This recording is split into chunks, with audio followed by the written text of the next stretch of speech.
நண்பர்களே, டபுள் பாராண்டை நாம் போய் படுத்துங்கிற மாதிரி படுத்துக்கணும். காலை நேர்கோட்டில் வச்சு நேராக படுத்துக்கிற மாதிரி தரையில் படுத்துக்கணும். அப்படியே டபுள் பாரில் நான் ஒரு பைப்பு வெல்டு பண்ணியிருப்பேன். அந்த பைப்பை பிடிச்சிக்கணும்.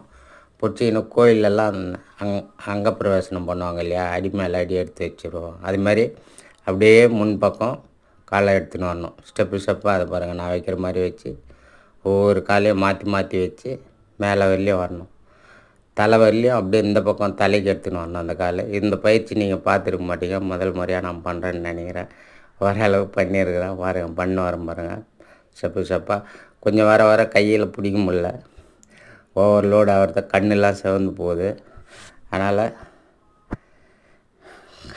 கொஞ்சம் கீழே வரும்போது கால் டக்குன்னு கீழே போயிடுச்சு. இதுதான் பயிற்சி. இதை நிறைய பேருக்கு ஷேர் பண்ணுங்கள் பார்க்கட்டும். புதுவிதமான முயற்சி. லைக் பண்ணுங்கள், சப்ஸ்கிரைப் பண்ணுங்கள். நன்றி, வணக்கம்.